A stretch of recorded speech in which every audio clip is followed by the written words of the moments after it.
नमस्कार, मैं आपके साथ विभा उपाध्याय और आप देख रहे हैं न्यूज़ 18 बिहार झारखंड का डिजिटल प्लेटफॉर्म। पश्चिम बंगाल की राजनीति इन दिनों जिस मोड़ पर खड़ी नजर आती है, वहां हर दिन कोई ना कोई नया घटनाक्रम जरूर सामने आ जाता है। तृणमूल कांग्रेस यानी टीएमसी के अंदर चल रही कथित बगावत और सांसदों की नाराजगी के बीच रविवार को दिल्ली एयरपोर्ट पर एक ऐसा दृश्य देखने को मिला जिसने राजनीतिक बहस को और ज्यादा तेज कर दिया।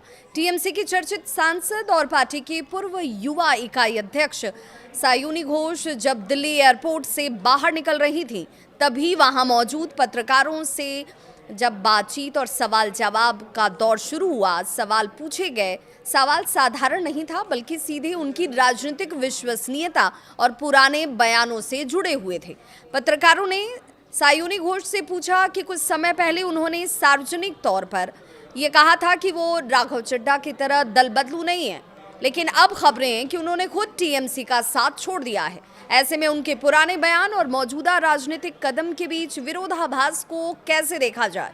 लेकिन इस सवाल का जवाब देने के बजाय सायुनी घोष ने सिर्फ इतना कहा, मैं आपको जवाब देने के लिए बाध्य नहीं हूं, मैं जवाब नहीं देना चाहती। इसके बाद जब पत्रकारों ने दोबारा सवाल किया कि अगर वो जवाब नहीं देना चाहती, तो फिर उन्होंने पहले दूसरों पर दल बदलू होने के आरोप क्यों लगाए, तब भी उन्होंने कोई प्रतिक्रिया इस पर नहीं दी और सीधे अपनी कार में बैठ गईं। हालांकि ये घटना कुछ सेकंड की थी, लेकिन इसका राजनीतिक संदेश काफी बड़ा माना जा रहा है।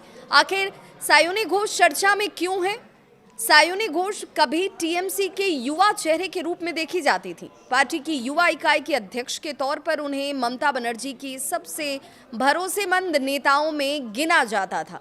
सोशल मीडिया से लेकर सड़क तक वो पार्टी की आक्रामक आवाज मानी जा रही थी। लेकिन हाल के महीनों में पार्टी के अंदर जिस तरीके के मतभेद सामने आए, उन मतभेदों की खबरों ने लगातार ऐसे विश्वस्त चेहरों पर एक बार फिर से सवाल ला दिया। इन चर्चाओं के बीच ममता बनर्जी ने संगठन में बड़ा फेरबदल करते हुए सायुनी घोष को युवा इकाई के अध्यक्ष पद से हटा दिया है। उनकी जगह अब युवा नेता अर्नब बनर्जी को नई जिम्मेदारी सौंपी गई है। इसके अलावा महिला संगठन में भी बड़े बदलाव किए गए। इन फैसलों को कई राजनीतिक जानकार पार्टी के अंदर बढ़ती असहमति और शक्ति के संतुलन की कोशिश के तौर पर देख रहे हैं।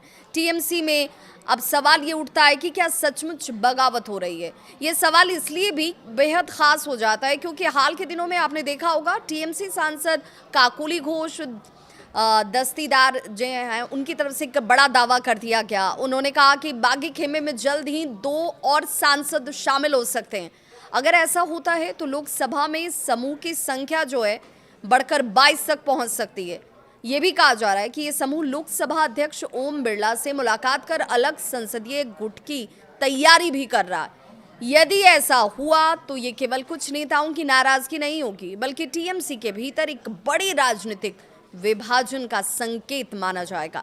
ममता बनर्जी के लिए कितनी बड़ी चुनौती है, अब आप इससे समझ सकते हैं।